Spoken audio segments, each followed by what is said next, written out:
There are quite a few things the West hates about Eastern media, and some of those are due to the prominence of generally taboo things like incest and Rayona. But among these taboos, one stands at the precipice of notoriety and controversy: lolis. Lolis, in their most simple pop culture definition, is a Japanese-style drawing of a person that has physical characteristics of a child. They may not actually need to be a child, just that they can include childlike appearances and traits like a squeaky voice, brattiness, or energeticness. The intention for this type of character is to be cute. Aggression-inducing, blood-pumping, annoyingly cute. But of course, just like literally anything else in the world, something cute was bound to be sexualized. And because of the popularity of such, those who are unfamiliar with Eastern culture may find it off-putting.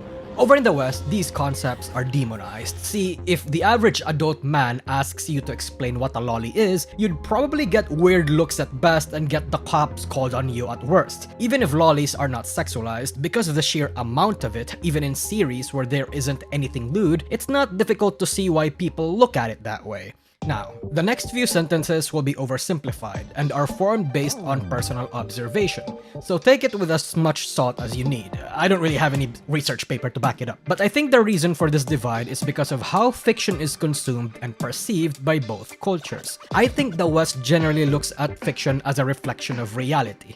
They wish for it to be as grounded as possible, to be created with realism and real-world rules and consequences in mind. Just as they think that violence in fiction encourages young people to be violent IRL, they think that attraction to fictional young people is attraction to the young regardless, that it undermines efforts against exploitation and loosely attempts to normalize or fetishize it. And because they think fiction is pinned to reality, attraction to fictional children is a pipeline leading to probable or actual pedophilia. And you know what? There have been actual lolicons that did try to assault or kidnap and do all sorts of things with actual children. Whereas, in the East, fiction is a reflection of one's imagination, wild and untethered, created with as much flair, mythicality, and aura in mind. That fiction has minimal real-world consequences, a world where you can think or create of anything. What you like in fiction does not correlate to what you like in reality. Just like how some women fantasize or consume about fictional grape does not really want to be graped, so too are lolicons not necessarily attracted to actual children. Though the inverse can be true, being a lolicon is not a big factor for pedophilia. I mean, you look at the people suspected to be in the Epstein list and try to point out which among those like lolis or even anime chief. And if you censor one genre of media that is loosely controversial, then why not censor all of them? But all of this only pertains to fiction and reality. What if you put this discussion into a marriage of both? VTubing, a weird twilight zone of reality and fiction, the place where creators breakdance on the thin, blurry line and making that the core of their appeal and content. What is then the end result? Before I proceed with this whole thing, I feel like I need to say what my stance is on the matter just so you can know ahead of time that there is a bit of a bias in this video. I don't really care about lolis, not really into the body type or the content, but I think they're welcome because they're just fiction. I separate my fiction and my reality. It's not something I choose to do, it's just hardwired into my brain. And I'm gonna guess a lot of people are too. A lot of people don't really believe or cannot do that, and so the argument about this topic has been extensive. Some start arguing about the semantics and the specifics, like how age does or doesn't matter into how lolis are defined, or how you should include high schoolers in anime, even if most animes are in a high school setting, and even if they don't look like lolis, or how lolis are acceptable as long as it's not sexualized, or how short, petite women are losing representation because of its controversy, or whatever have you. My personal definition of a loli is that if the person looks young and acts childlike in the many ways a child acts, it's a loli, flat chest or not. Yes, I consider Haru Urara as a loli, and that's why she's my daughter.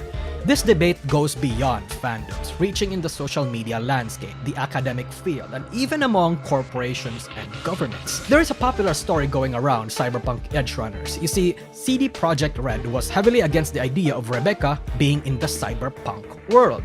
A loli does not belong, they said, for some reason. Their Japanese animation partner, Studio Trigger, wasn't having any of it and refused to change Rebecca's design or place in it. The loli must stay, they said, and yet Rebecca became one of the most memorable characters in the show, and people argue whether or not she even constitutes as a loli. To many people, her brash and violent attitude doesn't really make her a loli, but as a petite woman. Others insist that she is a loli, not just because of Studio Trigger's insistence, but because of her design comparatively to all other females in the show, as well as her attitude is just what happens when a regular loli is thrown into a violent world. Another situation, Comiket, the world's biggest fan convention, a gathering to celebrate fiction, born and led by Japan. Well, it was under fire from the UN recently for allowing lolis to be displayed and for being an actual genre, saying that it's generally harmful material. And in response to this, actual Japanese officials told them to go fuck themselves, that this is legal as it does not involve real people and that it is under the realms of creative and artistic expression. Though legal or not, many platforms seek to still censor such media.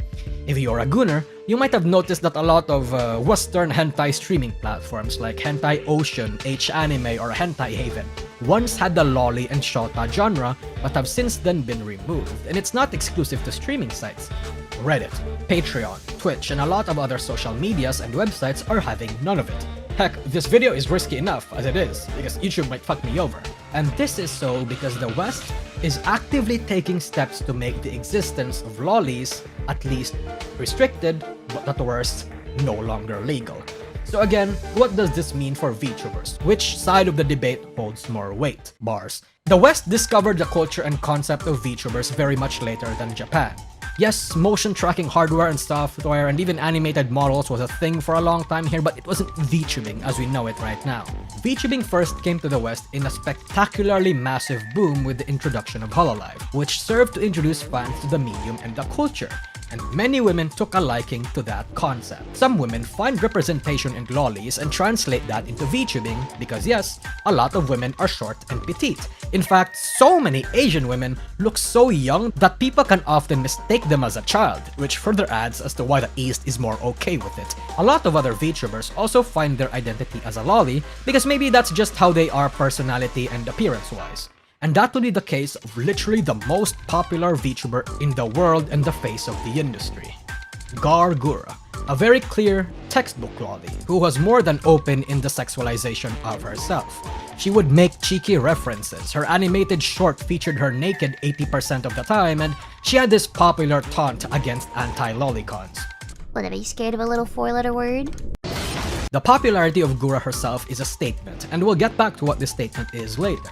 And of course, the West's defiance to this movement would soon come, and at first it came in the form of Brittany Venti, who was entirely against what Gura stood for. She threw a video basically disavowing and calling out this sort of thing plaguing the internet, and well, VTuber fans didn't like that and proceeded to return her sentiments against her tenfold. That's not all. Resistance to this movement also came in the form of another fellow VTuber, Nyanners. For a while, she was 4chan's biggest darling due to her content. She would make loli-related content, post relevant for their time edgy humor, but then she flipped the switch on all that she previously was. After an enlightenment rainbow shower from Tumblr, she would disavow lolis and her previous fanbase, saying they were all weirdos and saying how it was basically pedophilia. And this was seen as a massive hypocritical stance because she clearly had a loli imagery, a loli voice, and loli themes. As VTubing expanded, more casual normie fans of anime took a liking to VTubing, found all this loli shit, and didn't like it. It's not just fans, but it was also aspiring VTubers. Camilla, a now popular VTuber, once shared the same sentiment Nyanners. In fact, she didn't just disavow lolicons, she actively attacked Shondo, a loli VTuber once upon a time, because she thought, well, starting drama was the best way to grow. Chibidoki would call out lolicons and loli enjoyers, equating them again to weirdos and saying how they were all yucky. And they would dodge the allegations by saying that the model that they have is chibi, not loli, which in my opinion, a big fat cope. But regardless, they would walk back on this stance years later due to public backlash because they made this whole grand stand about how loli equals bad, but then they benefited from being borderline or actual lolis or wanted to partake in loli adjacent activities, or even maybe they just realized loli culture wasn't all that bad. And it's hard not to see why. Chibidoki looks straight up like a loli, and her figurine that was going to be released made it even more obvious. whereas Camilla celebrated a milestone with the Lolikami Requiem post, a song that parodies how disgusting lolis are but is obviously a song for lolis. In fact, while we're at it, let's talk about Lolikami Requiem. Would you believe me if I told you that the most famous song in the entirety of VTubing was a song about lolicons? Well, at least before Bibida came out, but that's different. You would probably already believe me because it might have been stuck in your head at one point.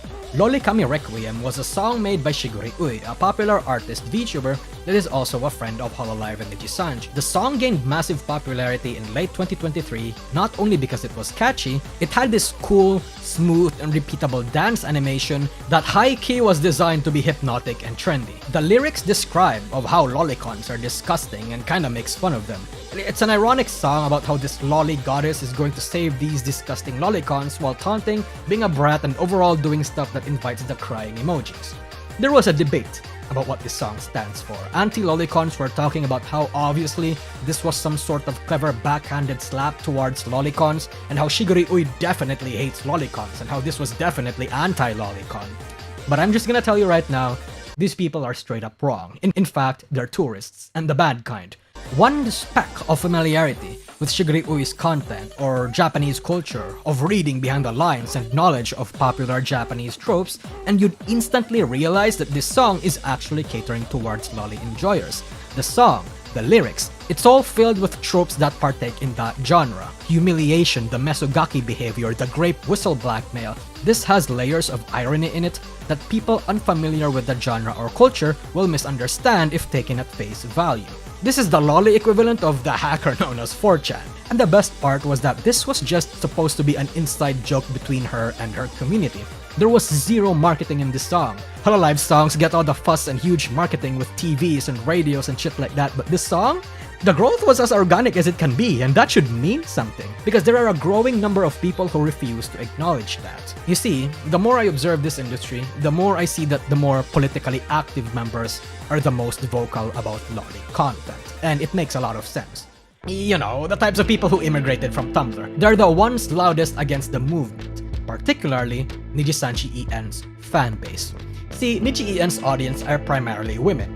Twitter women. It's why they have more pull on Twitter than they do on their streams, even during their peak in 2022. The very political, performative, activist type of women. That's just the audience you get when members endorse and broadcast political stances, even the extreme kinds. It isolates existing audience members who may not share that kind of passion or vitriol or even the same opinion. And it also isolates company members. While the argument of filtering the audience can often be valid, the argument doesn't apply when that audience is extreme and cares more about what you say rather than what you make. Very bad for your numbers and sustainability. It affects everyone in your company even.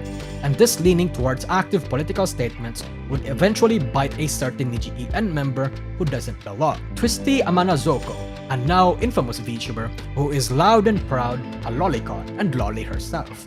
She would actively make fun of anti-lolicons and declare herself not apologetic for making incestuous loli roleplay. Very based, I would say, a true VTuber who would use the potential of the medium to its fullest extent. And how does the Nijisanji EN audience react?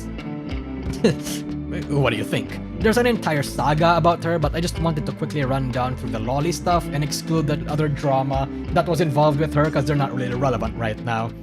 In the same realm, loosely at least, Beatrice is a VTuber under Meriwether's Astra line, and as you can see, she is a loli.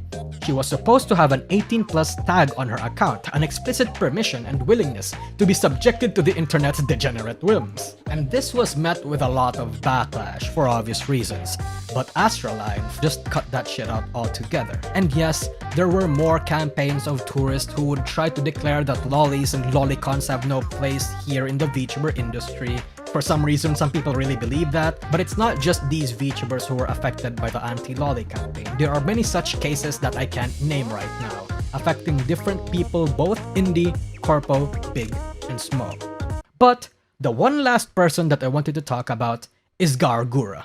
Now, Sameko Saba. Sameko Saba debuted with the biggest numbers in indie VTubing. She never lost her buddies, and what do you know, she's even more lollier than she ever was as Gargura. Full-blown fan service, tummy out the scale, full bouncy, Kani crew, and what do you know, People are mad because how dare this loli VTuber from Hololive become a loli VTuber as an indie.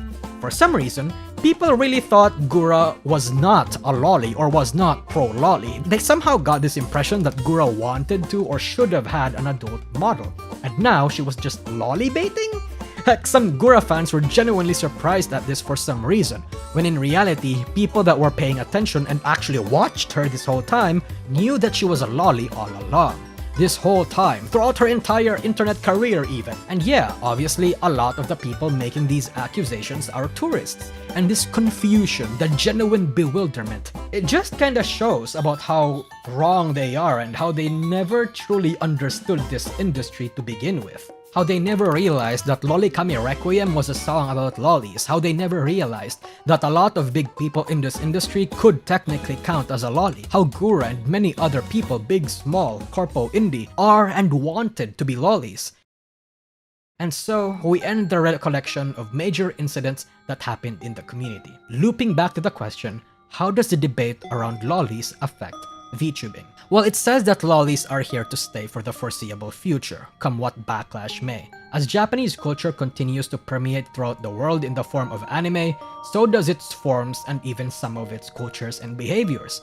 Yes, the world and the West will meet it with more fierce resistance, especially from a growing, younger, more westernized generation, especially people who only watch pop anime but aren't really into the deeper stuff. But so will people realize that it's not as bad as it's demonized to be. I look back again at Camilla and Chibidoki's tweets basically admitting that their opinions were reactive and came from a lack of understanding. They were tourists at one point, not fully understanding VTubers or anime or the culture they inhabit. And upon growing and realizing that, they turned to apologize.